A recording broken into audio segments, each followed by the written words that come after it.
Bonjour, bienvenue dans cette nouvelle vidéo. Aujourd'hui, je vais vous parler d'une question en fait qui revient très souvent. J'ai beaucoup de personnes qui me disent bon, j'arrive relativement bien à me connecter à mes sensations alimentaires de faim, de rassasiement dans ma vie de tous les jours, mais par contre, dès que je suis en convivialité, alors là, ça devient très compliqué en fait, hein. J'ai tendance à plus du tout trouver les limites, pas savoir où m'arrêter et finalement à me retrouver à la fin du repas avec des quantités que j'ai mangées qui sont beaucoup trop importantes et ça peut être la même chose aussi pour la boisson. Voilà, on a tendance à boire plus, à manger plus et souvent en fait, on est dans la culpabilité après parce qu'on se rend compte qu'on est allé trop loin. Alors déjà, je voudrais vous rassurer sur un point qui est vraiment important. On a toujours tendance à penser que les prises de poids, en fait, sont toujours liées au week-end. Voilà, j'ai souvent des gens qui me disent: «Oh là là, mais c'est pas possible, moi, dès que je fais un repas au restaurant, ça me fout en l'air ma semaine. Tout de suite, j'ai 3 kilos de plus ou 2 kilos de plus sur ma balance et en fait, comme tous les week-ends, il y a quelque chose, bah, finalement, voilà, je prends du poids comme ça au fil du temps». Alors, vous prenez du poids parce que votre quotidien n'est pas bien géré. C'est toujours le quotidien qui est responsable d'une prise de poids qui s'installe. C'est-à-dire un quotidien qui ne vous permet pas de réguler en fait vos apports au fil du temps. Donc, si vous avez un repas qui a été trop copieux, par exemple le samedi soir, eh bien certainement que vous allez vous rendre compte que le dimanche matin, au moment du petit déjeuner, il n'y a pas vraiment de sensation de faim. Donc à ce moment-là, l'idéal bien sûr, c'est que plutôt que remettre une couche par-dessus, eh bien d'attendre en fait que la sensation revienne pour pouvoir à nouveau manger et vous allez très vite en fait perdre le bénéfice calorique que vous aviez pris la veille. Voilà. Donc, ça, c'est vraiment important. Déjà, une prise de poids qui est très rapide, en fait, quand vous montez sur votre balance et oh là là, d'un coup, vous avez 1,5 kg ou 2 kilos de plus, c'est toujours un phénomène de rétention d'eau. Ça n'est jamais, en fait, une prise de masse graisseuse. La masse graisseuse, en fait, elle arrive au fil du temps. Elle est insidieuse. On la voit pas arriver et c'est ça le piège en réalité, c'est que finalement, voilà, vous vous en rendez pas vraiment compte, prenez 200 grammes, 300 grammes, 500 grammes, et puis en quelques mois, vous avez pris 1 kilo de plus, et voilà, et sur l'année peut-être, vous avez pris peut-être 3, 4 kilos. Sauf que bah, sur 3 ans, ça va faire 12 kilos en réalité. Mais on ne le voit pas arriver, on sent que voilà, les vêtements commencent à serrer un petit peu, on sent des petits bourrelets qui arrivent petit à petit. Ça, c'est la masse graisseuse qui s'installe, et ça, c'est toujours, toujours, toujours lié à un quotidien qui n'est pas bien géré, à des réserves qui sont faites au fil du temps, jour après jour. Donc voilà, c'est important en fait de prendre conscience de ça parce que ce que vous allez manger le week-end, quand vous allez être avec vos amis par exemple, c'est vraiment, et que vous voyez votre balance qui monte d'un coup, vous prenez 2 kilos là après le week-end, ce n'est que de la rétention d'eau. Un poids qui monte vite est un poids qui redescend très vite et ce n'est pas là le problème. Maintenant, vous devez apprendre la régulation et vous devez observer en fait dans votre vie de tous les jours quel est le problème. Voilà, qu'est-ce qui fait que vous n'arrivez pas à vous réguler? Qu'est-ce qui fait que jour après jour, vous engendrez en fait des quantités de calories de plus, en fait, qui s'installent au fil du temps, jour après jour. Voilà. Donc ça, c'est vraiment important de prendre conscience de ça.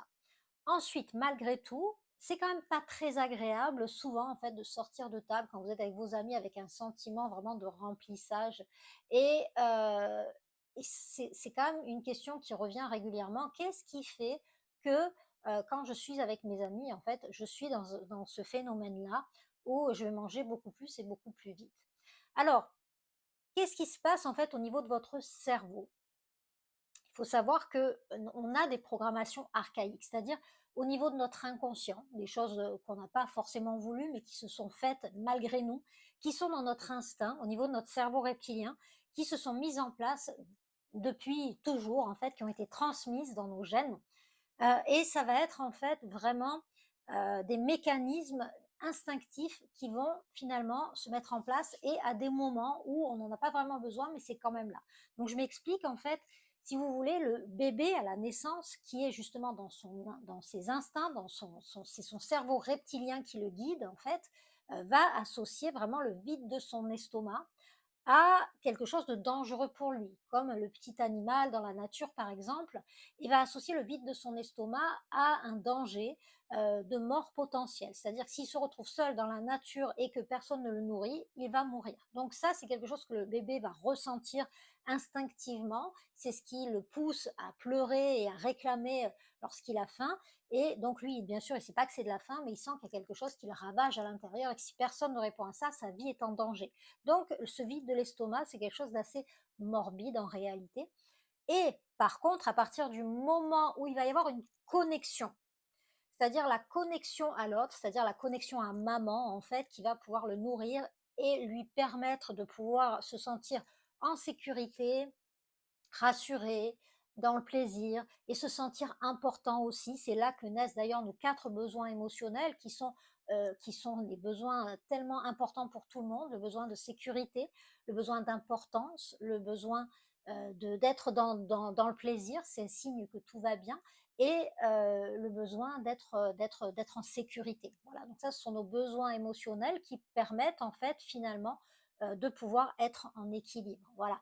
Et à l'inverse de ça, eh bien, il y a en fait, si je ne suis pas suffisamment important, si on ne s'occupe pas de moi, et ça vient du coup du bébé, hein, voilà, je peux mourir.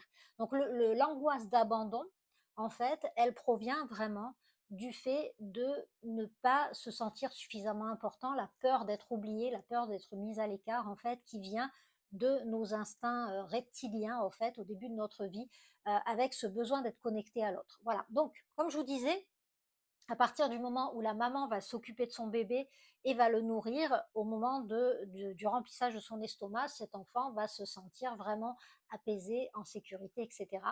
Et du coup, on a fait cette programmation qu'à partir du moment où on est connecté, où on est en communauté, eh bien, à ce moment-là, ça va réactiver en fait ces réflexes d'oralité et de remplissage. Voilà, c'est quelque chose qui est très inconscient, mais on le remarque tous en fait. À partir du moment, dès que vous avez des gens qui arrivent à la maison, etc., vous sortez tout de suite quelque chose à boire, quelque chose à manger. euh, voilà, les gens qui fument vont fumer davantage quand ils se retrouvent ensemble, boire davantage, manger davantage, etc., avec en fait ce côté nos limites. Pourquoi? Parce que ce plaisir finalement du remplissage de l'estomac chez le bébé, en fait, est vraiment associé à l'amour de sa maman. C'est là que naît justement cette définition de l'amour et en fait le fait de se sentir vraiment apaisé, en sécurité, etc. Donc on va avoir tendance en fait à associer le plaisir d'être avec l'autre à ce remplissage de l'estomac, à ce phénomène en fait d'oralité. L'oralité, vraiment, c'est quelque chose de porté en bouche, en fait, hein, donc ça va être la nourriture, ça va être l'alcool, ça va être l'alcool ou autre boisson, la cigarette par exemple, etc., etc. En fait, tout ça est très associé dans le fait vraiment, hein, je me connecte à l'autre, ça réactive les réflexes d'oralité et en fait vous allez avoir du mal à être vraiment connecté à vos sensations alimentaires de faim et de rassasiement à ce moment-là parce que vous avez du mal, pardon, à ressentir le signal de rassasiement puisque vous allez avoir tendance en fait à à manger ou à boire de la même manière que vous êtes en fait connecté aux gens qui sont autour de vous avec voilà, et ça va durer finalement le temps, hein, de cette connexion avec une difficulté, c'est-à-dire que vous vous remplissez avec la nourriture, etc., de la même manière que vous vous remplissez de l'amour des gens qui sont avec vous. C'est comme si les deux ne faisaient qu'un et en fait voilà, on a du mal à dissocier les deux. Les deux sont vraiment très associés. Donc qu'est-ce qu'il va falloir faire par rapport à ça? C'est intéressant d'en prendre conscience et de l'observer, en fait, de se rendre compte, bah oui, voilà, je prends, quand je suis avec mes amis, je prends un verre, je me rends pas forcément compte vraiment, finalement, je suis pas dans la dégustation, mais vraiment je suis dans le fait de trinquer, vraiment avec l'autre, c'est-à-dire voilà, hein, tous ensemble et on est dans la même gestuelle. Et ça va être intéressant, du coup, de vraiment dissocier les deux. Et comment faire pour dissocier les deux? Ça va être en fait de faire un petit peu des allers-retours entre la connexion aux gens qui sont autour de vous et le goût finalement de ce que vous êtes en train de manger, de ce que vous êtes en train de consommer, de revenir en fait à cette dissociation, c'est-à-dire vous vous obligez à vous recentrer sur ce que vous êtes en train de consommer pour pouvoir en fait prendre conscience de la différence entre les 2. Et à partir du moment où vous allez pouvoir déguster davantage, où vous allez pouvoir vraiment prendre conscience davantage de ce que vous mettez en bouche, à ce moment-là, vous allez voir que les limites, elles vont se poser beaucoup plus facilement au niveau des quantités. Voilà, donc il y a vraiment cette nécessité de dissocier en fait ce phénomène d'oralité, c'est-à-dire je consomme de la même manière que je suis connectée aux gens autour de moi. En fait, je me nourris de l'amour des gens de la même manière que je me nourris de ce qu'il y a dans mon assiette ou dans mon verre. Voilà. Donc, intéressant aujourd'hui, hein, vraiment, de faire la dissociation entre les deux et de faire ces fameux allers-retours entre les échanges et aussi, tiens, la prise de conscience de ce qu'il y a dans mon assiette, de ce qu'il y a dans mon verre. Et ça, en fait, grâce à ça, vous allez aussi prendre 2 fois plus de plaisir. Le plaisir d'être avec les gens autour de vous, mais aussi, finalement, prendre conscience de ce que vous êtes en train de manger, de ce que vous êtes en train de boire, parce que, voilà, bien souvent, on se rend même pas compte au final vraiment du goût de ce qu'on mange et on n'apprécie pas les choses à leur juste valeur. Faites cet exercice, ça va vraiment être intéressant pour vous et vous allez voir que grâce à ça, vous allez diminuer les quantités. Mais attention, voilà, je reviens sur ce que je disais tout à l'heure, quoi qu'il en soit, ça n'est pas ça qui est responsable d'une prise de masse graisseuse qui s'installe. La masse graisseuse qui s'installe, c'est votre quotidien. Un gros repas qui arrive d'un coup comme ça, votre corps va capter, votre organisme va capter beaucoup d'eau pour faire son travail de digestion, en fait, son métabolisme, ça va durer 2 jours. Et puis petit à petit, voilà, si vous êtes à l'écoute de vos sensations alimentaires, tout ça va très vite se réguler. Voilà, j'espère que vous avez compris le principe et que vous allez mettre tout ça en application. N'hésitez pas à commenter la vidéo, n'hésitez pas à liker. Et surtout, si vous êtes intéressé par tout ce qui tourne autour du comportement alimentaire, des troubles du comportement alimentaire, de comment perdre du poids sans faire de régime, mais pour que ça puisse voilà, continuer durablement, en fait, perdre du poids durablement, je donne un live tous les mardis soirs à 19 h. Donc, si vous êtes intéressé par ça, vous aurez à peu près 1 h 45 de contenu vraiment intéressant et offert.